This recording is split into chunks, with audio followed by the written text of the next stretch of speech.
Bonjour et bonjour à tous les Africains et un bon dimanche. L'Afrique est malade, c'est vrai. Mais aujourd'hui, je n'ai jamais fait une vidéo.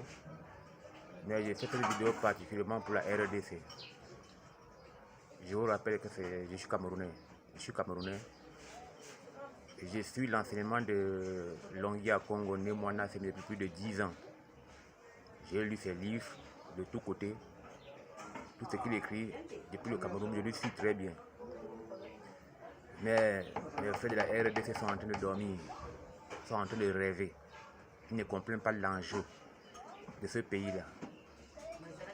Et pour que l'Afrique soit sauvée, il faut que ça parte de la RDC.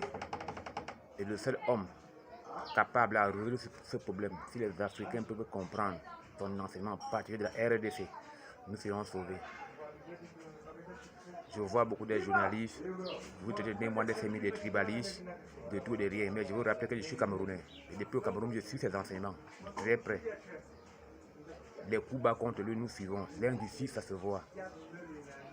Je vois des journalistes qui sont contre lui, le peuple ne comprend rien. Mais c'est un danger pour la RDC et pour nous, les peuples bantous. J'ai suivi l'arrestation de Muanda. Soyons un peu sérieux. Je suis au Cameroun, je suis. Vous êtes de la RDC, vous suivez de la diaspora. Vous dites que c'est un chef rebelle. Il est à Kinshasa. On y mobilise plus de 5000 hommes. Nous tous avons vu la vidéo. Après les pillages, l'humiliation de sa femme. C'est bon. De passage, j'envoie un message au niveau de la diaspora. Toute la diaspora. Que ça soit Bokecho, Pompele, Muanda. Vous tous vous réclamez que le pays est occupé par les Tutsis rwandais, c'est vrai.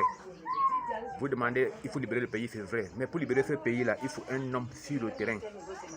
Il faut un homme sur le terrain pour libérer ce pays. Et depuis longtemps, ce homme sur le terrain, c'est Nsemi. Personne ne parle. Il avait demandé de ne pas partir aux élections. Fayoulou, Bemba, vous êtes partis. Voilà la solution aujourd'hui. De tous ces opposants en RDC, je n'ai pas encore vu quelqu'un ouvrir la bouche pour dire que le pays est occupé par les Rwandais, particulièrement Kabila alias Joseph, le Tutsi rwandais. Je vous parle en tant que Camerounais, je suis tout ça très bien. Dans les médias en Europe, on démontre qu'il n'est pas congolais. Vous fermez la bouche. Il a Kingakati, il dirige le pays, vous fermez la bouche. Finalement, vous voulez quoi? Le peuple bantou, le peuple de la RDC, les Néko, vous voulez quoi? Vous croyez que qui viendra libérer ce pays avec tout l'enseignement que Kaka donne depuis des années? Vous voulez quel genre de libération? Vous voulez quel genre de libération? Mes chers frères, ouvrez un peu les yeux.